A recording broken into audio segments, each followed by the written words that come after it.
Model paper 5 उच्च माध्यमिक परीक्षा 2023 कक्षा 12 विषय भूगोल।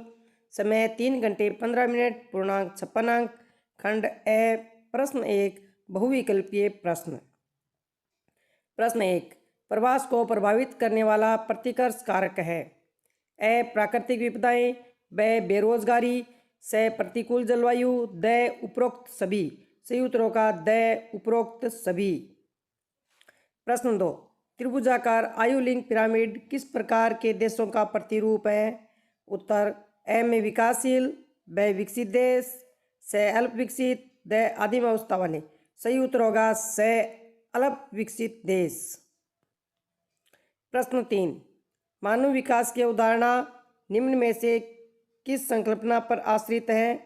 ए सतत पोषणीयता, ब उत्पादकता, स सशक्तिकरण, द उपरोक्त सभी। सही उत्तर होगा द उपरोक्त सभी। प्रश्न 4 निम्न में से कौन सी कृषि के प्रकार का विकास यूरोपीय औपनिवेशिक समूह द्वारा किया गया। ए काल खोज, ब अंकुरोत्पादन, स मिश्रित कृषि, द रोपण कृषि। सही उत्तर होगा द रोपण कृषि का प्रारंभ यूरोपियन औपनिवेशिक समूह द्वारा किया गया। प्रश्न 5 निम्नलिखित में से कौन सा क्रियाकलाप चतुर्थ सेक्टर से संबंधित है। ए सैगणक विनिर्माण, ब विश्वविद्यालय अध्यापन, स कागज और कच्ची लुगदी निर्माण, द पुस्तकों का मुद्रण। सही उत्तर होगा ब विश्वविद्यालय अध्यापन। विश्वविद्यालय अध्यापन को चतुर्थ सेक्टर में शामिल किया गया है। प्रश्न 6 किस देश में रेल मार्गों के जाल का संगठन तंत्र पाया जाता है। ए ब्राजील, ब कनाडा, स संयुक्त राज्य अमेरिका, द रूस। सही उत्तर होगा स संयुक्त राज्य अमेरिका यूएसए में रेल जाल संगठन पाया जाता है। प्रश्न 7 1974 में प्रकाशित स्मॉल इज ब्यूटीफुल पुस्तक के लेखक है शुमाकर। सही उत्तर होगा स शुमाकर। प्रश्न 8 सर्वाधिक सूती वस्त्र मिलें कहाँ स्थित है। भारत में सर्वाधिक सूती वस्त्र मिले हैं तमिलनाडु में। सही उत्तर होगा ए तमिलनाडु। भारत में सर्वाधिक सूती वस्त्र है तमिलनाडु में। प्रश्न 9 भरमौर जनजाति क्षेत्र में किस जनजातीय समुदाय का आवास है। ए गद्दी समुदाय का। सही उत्तर होगा ए गद्दी समुदाय। रिक्त स्थानों की पूर्ति कीजिए। पहला संकल्पनात्मक ढंग से एक संतुलन बनाने का प्रयास करता है। नवनिश्चयवाद यहाँ आएगा। नवनिश्चयवाद संकल्पनात्मक ढंग से संतुलन बनाने का प्रयास करता है। दूसरा मानवीय बस्तियों को बनाए रखने के लिए ग्रामीण नगरीय संपर्क अत्यंत आवश्यक है। तो यह आएगा ग्रामीण नगरीय संपर्क अत्यंत आवश्यक है। तीसरा रिक्त स्थान जल समर प्रबंध के लिए अलवारी पानी संसद कार्यक्रम राजस्थान के अलवर जिले में चलाया गया था। यहाँ आएगा अलवर। चौथा रिक्त स्थान ध्वनि प्रदूषण विशिष्ट होता है, स्थान विशिष्ट होता है। ध्वनि प्रदूषण जहाँ होता है उस स्थान पर ही प्रभावित करता है। इस कारण से ध्वनि प्रदूषण को स्थान विशिष्ट कहते हैं। प्रश्न 3 अति लघुतरात्मक प्रश्न। पहला रेड जेल की मानव भूगोल की परिभाषा में किस पर जोर दिया गया है। उत्तर 3 रेड जेल द्वारा प्रस्तुत मानव भूगोल की परिभाषा में संश्लेषण पर अधिक जोर दिया गया है। दूसरा आर्थिक क्रियाओं के प्रमुख वर्ग बताइए। उत्तर प्राथमिक वर्ग, द्वितीय वर्ग, तृतीय वर्ग, चतुर्थ वर्ग और पंचम वर्ग जो नवीनतम वर्ग है। प्रश्न 3 भारत में सबसे अधिक प्रदूषित 2 नदियों के नाम लिखिए। पहली है गंगा, दूसरी यमुना। गंगा और यमुना भारत की सर्वाधिक प्रदूषित नदियां हैं। प्रश्न 4 सर्वाधिक जल प्रदूषण उद्योग कौन से हैं। उत्तर सर्वाधिक जल प्रदूषक उद्योग चमड़ा, लुगदी, कागज, वस्त्र तथा रसायन उद्योग है। खंड ब लघुतरात्मक प्रश्न। प्रश्न 4 जल की उपलब्धता किस प्रकार जनसंख्या घनत्व को प्रभावित करती है। उत्तर जल जीवन का सर्वाधिक महत्वपूर्ण कारक है। व्यक्ति उन क्षेत्रों में बसने को प्राथमिकता देते हैं जहां जल आसानी पूर्वक उपलब्ध होता है। जल का उपयोग पीने, नहाने, भोजन के साथ साथ पशुओं, फसलों, उद्योगों और नौचालन में किया जाता है। इसी कारण नदी घाटियाँ दुनिया के सबसे संघन आबाद क्षेत्र है तथा प्राचीन सभ्यताओं का विकास नील नदी घाटी तथा सिंधु घाटी सभ्यता में जल की उपलब्धता के कारण हुआ था। प्रश्न 5, विश्व के किस देश ने सकल राष्ट्रीय प्रसन्नता को देश की प्रगति का आधिकारिक माप घोषित किया है? इसके प्रमुख तत्व बताइए। उत्तर, भूटान विश्व में एकमात्र ऐसा देश है जिसने सकल राष्ट्रीय प्रसन्नता को देश की प्रगति का आधिकारिक माप घोषित किया है। भूटान के लोगों ने अपने पर्यावरण अर्थात सांस्कृतिक एवं आध्यात्मिक जीवन के अन्य पहलुओं को भौतिक प्रगति और प्रौद्योगिक विकास से होने वाली संभावित हानि को सतर्कतापूर्वक अथवा ध्यान में रखकर अपनाया है। इसका साधारण अर्थ यह है कि प्रसन्नता की कीमत पर भौतिक प्रगति नहीं की जा सकती। सकल राष्ट्रीय प्रसन्नता लोगों को विकास के आध्यात्मिक, भौतिक तथा गुणात्मक पक्षों को सोचने के लिए प्रोत्साहित करती है।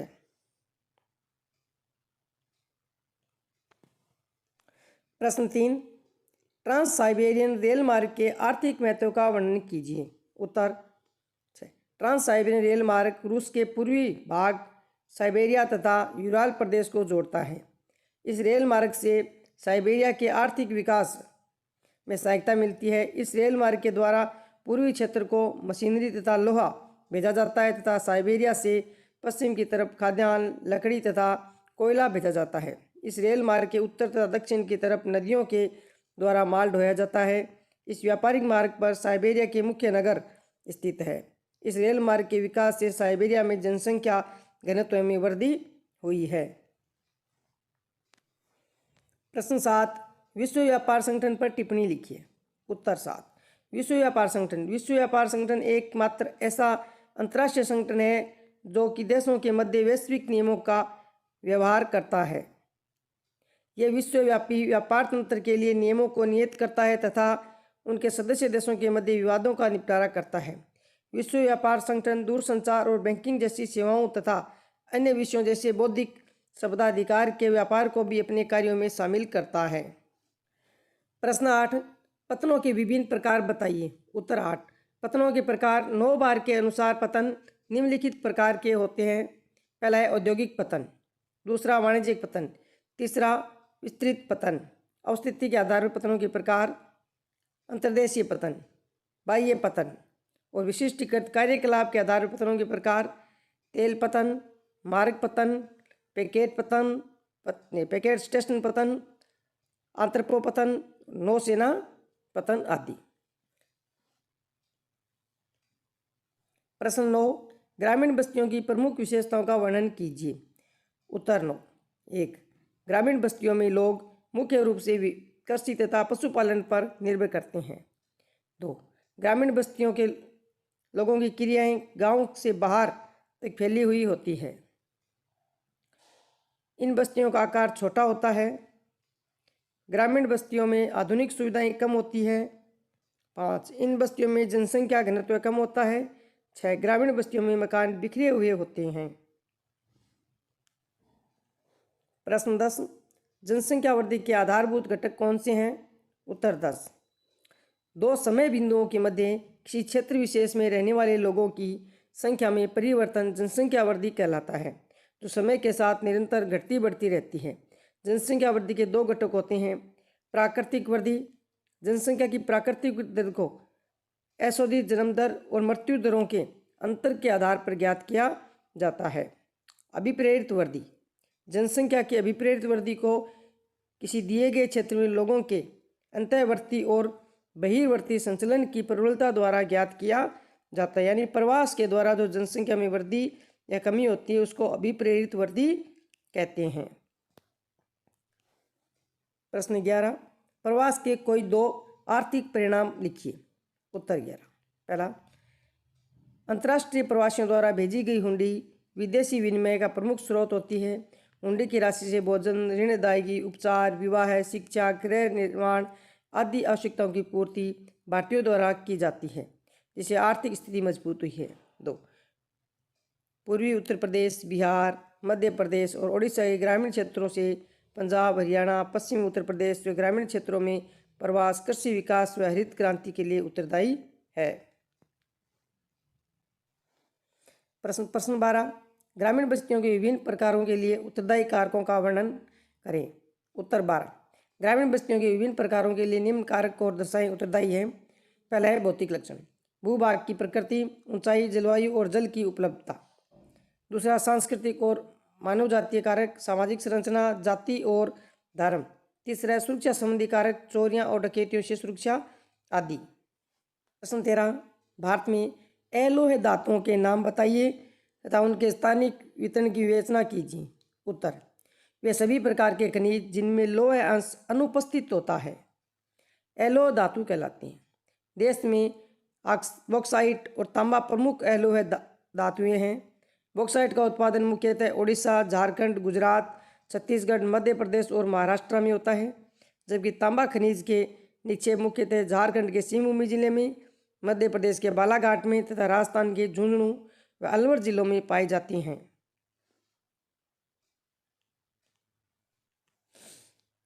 प्रश्न 14। सूखा संभावित क्षेत्र विकास कार्यक्रम पर संक्षिप्त टिप्पणी लिखिए। उत्तर 14। सूखा संभावित क्षेत्र विकास कार्यक्रम चौथी पंचवर्षीय योजना में प्रारंभ। इस कार्यक्रम का मुख्य उद्देश्य सूखा संभावित क्षेत्रों में लोगों को रोजगार उपलब्ध कराना और सूखे के प्रभाव को कम करने के लिए उत्पादन के साधनों को विकसित करना था।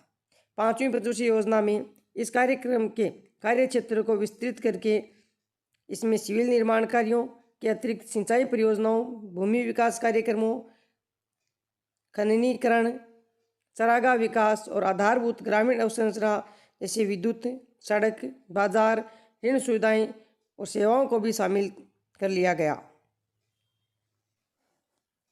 प्रश्न 15। भारत के निर्यातों पर संक्षिप्त टिप्पणी लिखिए। उत्तर 15। भारत सरकार द्वारा निर्यात भारत द्वारा वर्ष 2016-17 में कुल 18,52,340 करोड़ रुपए मूल्य की वस्तुओं का विभिन्न देशों को निर्यात किया गया, जिसमें इंजीनियरिंग सामान, रसायन संबंधी सामान, वस्त्र आदि, मणिरत्न, आभूषण, कृषि संबंधी उत्पाद, इलेक्ट्रॉनिक सामान, चमड़ा, अयस्क, खनिज निर्मित वस्तुएं, पेट्रोलियम व अपरिष्कृत उत्पाद आदि उत्पाद प्रमुख थे। भारत के निर्यातों में सबसे बड़ा भाग विनिर्मित वस्तुओं का है। उनका अंश 2016-17 में 73.6% रहा है। खंड 6 दीर्घ उत्तरीय प्रश्न। प्रश्न 16। पर्यटन को प्रभावित करने वाले कारक एवं पर्यटन आकर्षण का संक्षेप में वर्णन कीजिए। उत्तर 16। पर्यटन को प्रभावित करने वाले कारक निम्न हैं। पहला है मांग। विगत शताब्दी से अवकाश के लिए मांग तीव्रता से बढ़ी है। जीवन स्तर में सुधार तथा बढ़े हुए फुर्सत के समय के कारण अधिक लोग विश्राम के लिए अवकाश पर जाते हैं, जिससे पर्यटन को लाभ मिला है। दूसरा परिवहन। परिवहन सुविधा में सुधार के साथ पर्यटन क्षेत्रों का विकास प्रारंभ हुआ है। अगला है पर्यटन आकर्षण। पर्यटन आकर्षण को प्रभावित करने वाले कारक में पहला है जलवायु।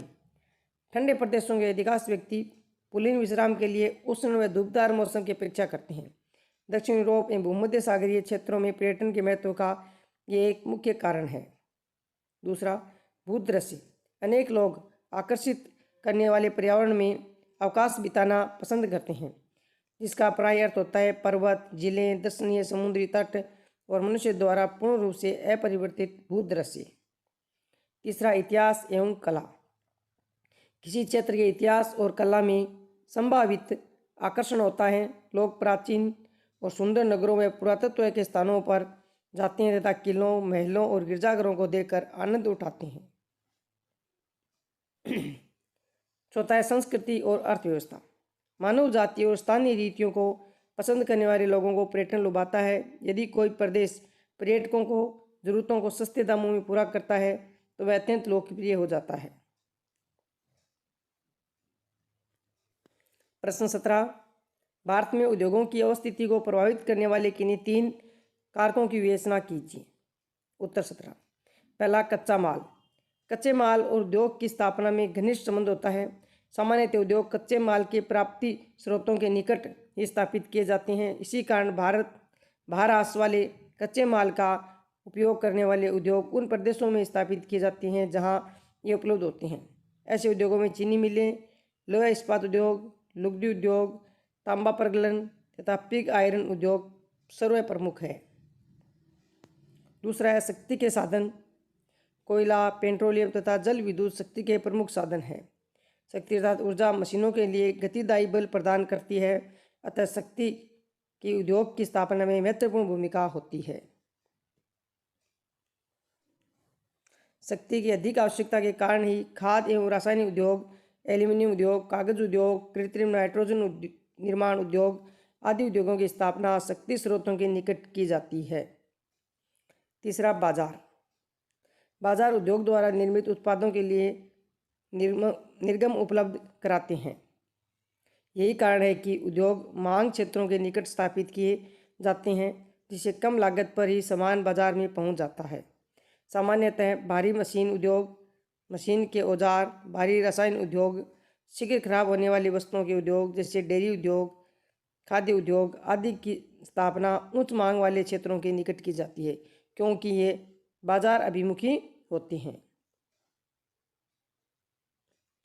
प्रश्न 18, पाइपलाइन परिवहन के लाभों की विवेचना कीजिए। उत्तर 18, पाइपलाइन परिवहन के लाभ। पाइपलाइनों द्वारा पदार्थों के परिवहन में निम्नलिखित लाभ हैं। पहला है सस्ता साधन। पाइपलाइनों को बनाने के बाद इनके संचालन में बहुत कम व्यय होता है। दूसरा, उबड़ खाबड़ मार्ग से परिवहन। पाइपलाइनों को कठिन उबड़ खाबड़ धरातल पर भी बिछाया जा सकता है। 3, ऊर्जा की बचत। इसमें ऊर्जा का बहुत कम खर्चा होता है। इस परिवहन में कुछ स्थानों पर पंपिंग से भी कुछ ऊर्जा की खपत होती है, जो नगण्य है।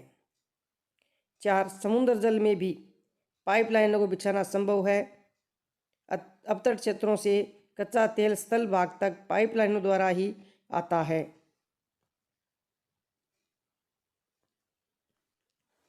5वां, सुनिश्चित आपूर्ति। पाइपलाइनों से पदार्थों की निरंतर आपूर्ति होती है। 6, समय की बचत। पाइपलाइन परिवहन में सड़क और रेल परिवहन की तुलना में बहुत कम समय लगता है। 7वां, प्रदूषण का खतरा कम। तेल जैसे पदार्थों का सड़क और रेल से परिवहन के दौरान तेल के रिसने से पर्यावरण प्रदूषित होता है, दुर्घटना की संभावना ज़्यादा होती है, जबकि पाइपलाइन परिवहन प्रदूषण रहित और दुर्घटना रहित होता है। खंड 10, निबंधात्मक प्रश्न। प्रश्न 19, विनिर्माण किसे कहते हैं? आकार पर आधारित विनिर्माण उद्योगों का वर्णन कीजिए। उत्तर 19, विनिर्माण से आशय किसी वस्तु का उत्पादन है। हस्तशिल्प कार्य से लेकर लोहे व इस्पात को गढ़ना, प्लास्टिक के खिलौने बनाना, कंप्यूटर के अति सूक्ष्म घटकों को जोड़ना एवं अंतरिक्ष यान निर्माण इत्यादि सभी प्रकार के उत्पादन को निर्माण के अंतर्गत ही माना जाता है। इसी को हम विनिर्माण के नाम से जानते हैं। आकार पर आधारित उद्योग। किसी उद्योग का आकार उसमें निवेशित पूंजी और कार्यशील श्रमिकों की संख्या एवं उत्पादन की मात्रा पर निर्भर करता है। आकार के आधार पर उद्योगों को निम्नलिखित वर्गों के अंतर्गत विभाजित किया गया है। पहला है कुटीर उद्योग। कुटीर उद्योग निर्माण की सबसे छोटी इकाई है। इसमें शिल्पकार स्थानीय कच्चे माल का उपयोग करते हैं एवं साधारण औजारों द्वारा परिवार के सभी सदस्य मिलकर अपने दैनिक जीवन के उपभोग की वस्तुओं का उत्पादन करते हैं। तैयार माल का या तो वे स्वयं उपभोग करते हैं या उसे स्थानीय गांव के बाजार में बेच देते हैं। कभी कभी ये अपने उत्पादों की अदला बदली भी करते हैं। पूंजी एवं परिवहन इन उद्योगों को अधिक प्रभावित नहीं करते हैं, क्योंकि इनके द्वारा निर्मित वस्तुओं का व्यापारिक महत्व कम होता है एवं अधिकतर उपकरण स्थानीय लोगों के द्वारा निर्मित होते हैं और स्थानीय उपयोग के लिए। कुटीर उद्योगों में दैनिक जीवन के उपयोग में आने वाली वस्तुएं जैसे खाद्य पदार्थ, चटाइयाँ, बर्तन। कुटीर उद्योग में दैनिक जीवन में उपयोग में आने वाले वस्तुएं तथा खाद्य पदार्थ, चटाइयाँ, बर्तन, औजार, फर्नीचर, जूते एवं लघु मूर्तियाँ उत्पादित की जाती है। दूसरा, छोटे पैमाने के उद्योग या जिन्हें लघु उद्योग कहते हैं। इनके उत्पादन की तकनीक एवं निर्माण स्थल दोनों कुटीर उद्योगों से अलग होते हैं। इसमें स्थानीय कच्चे माल का उपयोग किया जाता है एवं अर्धकुशल श्रमिक एवं शक्ति के साधनों के चलने वाले यंत्रों का प्रयोग किया जाता है। रोजगार के अवसर छोटे पैमाने के उद्योगों में अधिक होते हैं। इससे स्थानीय निवासियों की क्रय शक्ति बढ़ जाती है। तीसरा, बड़े पैमाने के उद्योग। बड़े पैमाने के उद्योगों के लिए विशाल बाजार, विभिन्न प्रकार का कच्चा माल, शक्ति के साधन, कुशल श्रमिक, विकसित प्रौद्योगिकी, अधिक उत्पादन एवं अधिक पूंजी की आवश्यकता होती है। विश्व के प्रमुख औद्योगिक प्रदेशों को उनके वृहत पैमाने पर किए गए निर्माण के आधार पर दो बड़े समूह में विभाजित किया जा सकता है, अर्थात परंपरागत वृहत औद्योगिक प्रदेश, दूसरा उच्च प्रौद्योगिकी वाले वृहत औद्योगिक प्रदेश। प्रश्न 19 का अथवा उद्योगों की अवस्थिति को प्रभावित करने वाले 4 कारकों का उल्लेख कीजिए। उत्तर, अथवा का उत्तर है उद्योगों की अवस्थिति को प्रभावित करने वाले 4 कारक। पहला है बाजार तक अभिगम्यता। उद्योगों की स्थापना में सबसे महत्वपूर्ण कारक उसके द्वारा उत्पादित माल के लिए बाजार को उपलब्ध होना है। बाजार से तात्पर्य उस क्षेत्र में तैयार वस्तुओं की मांग एवं उस क्षेत्र के निवासियों में खरीदने की क्षमता अर्थात क्रय शक्ति से है। दूरस्थ क्षेत्र जहाँ कम जनसंख्या निवास करती है छोटे बाजार से युक्त होते हैं। यूरोप, उत्तरी अमेरिका, जापान, ऑस्ट्रेलिया के क्षेत्र वृहत वैश्विक बाजार है क्योंकि इन प्रदेशों के लोगों की क्रय क्षमता अधिक होती है। दक्षिण पूर्वी एशिया के घने बसे प्रदेश भी वृहत बाजार उपलब्ध कराते हैं।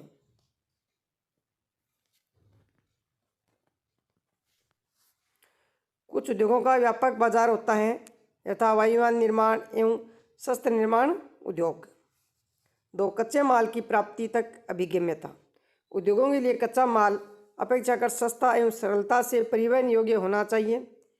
भारी वजन, सस्ते मूल्य एवं वजन घटने वाले पदार्थों पर आधारित उद्योग कच्चे माल के स्रोत के समीप ही स्थित होते हैं यथा इस्पात, चीनी एवं सीमेंट उद्योग। कच्चे माल के स्रोतों के समीप स्थापित उद्योगों के लिए पदार्थ की शीघ्र नष्टशीलता एक अनिवार्य कारक है। इसलिए कृषि प्रसंस्करण एवं डेयरी उत्पाद क्रमशः कृषि उत्पादन क्षेत्रों में अथवा दुग्ध आपूर्ति स्रोतों के समीप ही स्थापित किए जाते हैं। तीसरा, श्रम आपूर्ति तक अभिगम्यता। उद्योगों की अवस्थिति में श्रम एक प्रमुख कारक है।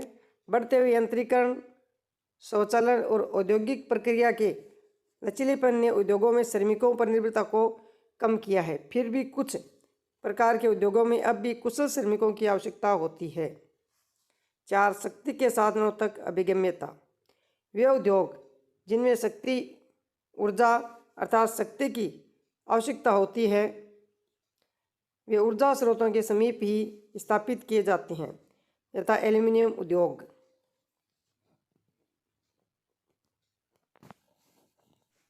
प्रश्न 20, देश में भूमि उपयोग वर्गीकरण की व्याख्या कीजिए। उत्तर 20, देश के भू राजस्व अभिलेख द्वारा अपनाया गया भूमि उपयोग वर्गीकरण अग्र प्रकार से है। पहला, वनों के अधीन क्षेत्र। सामान्यतः वर्गीकृत वन क्षेत्र तथा वनों के अंतर्गत आने वाले वास्तविक क्षेत्र में अंतर होता है। सरकार द्वारा वर्गीकृत वन क्षेत्र का सीमांकन इस प्रकार किया गया है जिसमें वह क्षेत्र भी सम्मिलित किए गए हैं जहां वन विकसित हो सकते हैं। भू राजस्व विभाग ने अपने वर्गीकरण में वर्गीकृत वन क्षेत्र को ही अपनाया है। दूसरा, बंजर एवं व्यर्थ भूमि। वह भूमि जिसको वर्तमान में प्रचलित नवीन प्रौद्योगिकी की सहायता से भी कृषि योग्य नहीं बनाया जा सकता, इसको इस संवर्ग में सम्मिलित करते हैं। सामान्यतः बंजर पहाड़ी भूभाग, मरुस्थल, खड्डे आदि को कृषि अयोग्य व्यर्थ भूमि में वर्गीकृत किया जाता है। तीसरा, गैर कृषि कार्यों में प्रयुक्त भूमि। इस संवर्ग में ग्रामीण एवं शहरी बस्तियां, अवसंरचना जैसे सड़क, नहर आदि, उद्योग, दुकान आदि में प्रयुक्त भूमि को सम्मिलित किया जाता है। सामान्यतः द्वितीय एवं तृतीय कार्यकलापों में वृद्धि होने से भूमि उपयोग के इस संवर्ग में भी वृद्धि होती है। चौथा, स्थायी चरागाह क्षेत्र। इस प्रकार की अधिकांश भूमि पर ग्राम पंचायत या सरकार का अधिकार होता है। इस भूमि का केवल एक क्षेत्र भूभाग की निजी स्वामित्व में होता है। ग्राम पंचायत के स्वामित्व वाली भूमि साझा संपत्ति संसाधन कहलाती है। विविध तरु फसलों एवं उपवनों के अंतर्गत क्षेत्र। भूमि उपयोग के इस संवर्ग में उद्यान एवं फलदार वृक्षों वाली भूमि को सम्मिलित किया जाता है। सामान्यतः निवल बोए गए क्षेत्र में इसको सम्मिलित नहीं करते। इस प्रकार की अधिकतर भूमि व्यक्तियों के निजी स्वामित्व में होती है। 6. कृषि योग्य व्यर्थ भूमि, वह भूमि जो पिछले 5 वर्षों तक या अधिक समय तक प्रति कृषि रहित है, अड़वा छोड़ी गई है 5 साल से, इस वर्ग में सम्मिलित की जाती है। भूमि उदार तकनीक द्वारा कृषि योग्य व्यर्थ भूमि में सुधार कर कृषि योग्य बनाया जा सकता है। इस कारण वर्तमान में इस वर्ग के क्षेत्रीय अनुपात में गिरावट आई है। 7. वर्तमान प्रतिभूमि, वह भूमि जो 1 वर्ष या इससे कम समय के लिए कृषि रहित छोड़ी जाती है, इसको हम साधारण भाषा में कहते हैं अड़ावा छोड़ना, वर्तमान प्रतिभूमि कहलाती है। इस प्रकार प्रति छोड़ने से भूमि की क्षीण हुई उर्वरता या पौष्टिकता प्राकृतिक रूप से भूमि में वापस आ जाती है। 8वां पुरातन प्रतिभूमि, यह भी कृषि योग्य भूमि है। जब भूमि को 1 वर्ष से अधिक लेकिन 5 वर्षों से कम समय के लिए कृषि रहित रखा जाता है तो उसे पुरातन प्रतिभूमि कहते हैं। 9वां निवल बोया गया क्षेत्र, भूमि उपयोग का यह वर्ग जिसमें फसलें उगाई और काटी जाती हैं वह निवल बोया गया क्षेत्र कहलाता है। गैर कृषि कार्यों में प्रयुक्त भूमि के अनुपात के बढ़ने के कारण निवल बोए गए क्षेत्र के अनुपात में कमी आई है। प्रश्न 20 का अथवा, भारतीय कृषि के प्रमुख प्रकारों का वर्णन कीजिए। उत्तर, भारतीय कृषि के प्रकार आर्द्रता के प्रमुख उपलब्ध स्रोत के आधार पर कृषि को सिंचित कृषि तथा वर्षा निर्भर बारानी कृषि में वर्गीकृत किया जाता है। पहला है सिंचित कृषि। सिंचित कृषि में भी सिंचाई के उद्देश्य के आधार पर 2 प्रकार पाए जाते हैं, जैसे रक्षित सिंचाई कृषि तथा उत्पादक सिंचाई कृषि। पहला है रक्षित सिंचाई कृषि। रक्षित सिंचाई कृषि का मुख्य उद्देश्य आर्द्रता की कमी के कारण फसलों को नष्ट होने से बचाना है। पहला है रक्षित सिंचाई कृषि। रक्षित सिंचाई कृषि का मुख्य उद्देश्य आर्द्रता की कमी के कारण फसलों को नष्ट होने से बचाना है, जिसका अभिप्राय यह है कि वर्षा के अतिरिक्त जल की कमी को सिंचाई द्वारा पूरा किया जाता है। इस प्रकार की सिंचाई का उद्देश्य अधिकतम क्षेत्र को पर्याप्त आर्द्रता उपलब्ध कराना है। दूसरा, उत्पादक सिंचाई कृषि। उत्पादक सिंचाई कृषि का उद्देश्य फसलों को पर्याप्त मात्रा में पानी उपलब्ध कराकर अधिकतम उत्पादन प्राप्त करना है। उत्पादक सिंचाई में जल निवेश की मात्रा रक्षित सिंचाई की अपेक्षा अधिक होती है। दूसरा, वर्षा निर्भर या बारानी कृषि। वर्षा निर्भर कृषि भी कृषि ऋतु में उपलब्ध आर्द्रता के आधार पर 2 वर्गों में शुष्क भूमि कृषि तथा आर्द्र भूमि कृषि में बांटी जाती है। इसके 2 वर्गों में पहला है शुष्क कृषि भूमि। भारत में शुष्क भूमि खेती मुख्यतः उन प्रदेशों तक सीमित है जहाँ वार्षिक वर्षा 75 सेमी से कम है। इन क्षेत्रों में शुष्कता को सहन करने वाली फसलें रागी, बाजरा, मूंग, चना, ग्वार, चारा फसलें उगाई जाती हैं। इन क्षेत्रों में आर्द्रता संरक्षण तथा वर्षा जल के उपयोग की अनेक विधियां अपनाई जाती है। दूसरा, आर्द्र भूमि कृषि। आर्द्र कृषि क्षेत्रों में वर्षा ऋतु के अंतर्गत वर्षा की मात्रा पौधों की जरूरत से अधिक होती है। ये प्रदेश बाढ़ तथा मृदा अपरदन का सामना करते हैं। इन क्षेत्रों में वे फसलें उगाई जाती है जिन्हें पानी की अधिक मात्रा में आवश्यकता होती है, जैसे चावल, जूट, गन्ना आदि। तथा ताजे पानी की जल कृषि भी की जाती है। खंड ये प्रश्न 21 से 22 मानचित्र कार्य से संबंधित है। प्रश्न 2 अंक का है। प्रश्न 21, दिए गए विश्व के रेखा मानचित्र में निम्नलिखित विश्व के प्रमुख पत्तनों को दर्शाइए। पहला है बर्मिंघम, ब केप टाउन, से सिडनी और द चेन्नई। इन्हें हमें विश्व मैप में दर्शाना है। तो मैप को थोड़ा ऊपर करके निम्न स्थानों को दिखाने है। पहला है बर्मिंघम। बर्मिंघम पड़ता है ब्रिटेन में और यह है ब्रिटिश द्वीप समूह है। ब्रिटिश द्वीप समूह में यहाँ इसके मध्य भाग में यहाँ स्थित है बर्मिंघम। यहाँ लिख देते हैं हम बर्मिंघम। ये हो गया बर्मिंघम। दूसरा है केप टाउन। केप टाउन पड़ता है साउथ अफ्रीका में। दक्षिण अफ्रीका में नीचे नीचे केप टाउन है, तो ये है दक्षिणी अफ्रीका। और दक्षिण अफ्रीका में यहाँ स्थित है नीचे नीचे यहाँ केप टाउन। यहाँ लिख देते हैं हम केप टाउन। अगला है सिडनी। Sydney Australia. तो सिडनी ऑस्ट्रेलिया के ठीक पूर्वी, यह ऑस्ट्रेलिया महाद्वीप है। ऑस्ट्रेलिया के पूर्वी भाग में पूर्वी दक्षिणी भाग में यहाँ स्थित है सिडनी, यहाँ लिख देते हैं हम सिडनी, ये हो गया सिडनी। अगला है चेन्नई, चौथा द चेन्नई। चेन्नई भारत में और भारत के दक्षिणी भाग जो पूर्वी तट है इसमें यहाँ स्थित है चेन्नई, यहाँ लिख दिया हमने चेन्नई। इस तरह ये मैप पूरा हुआ।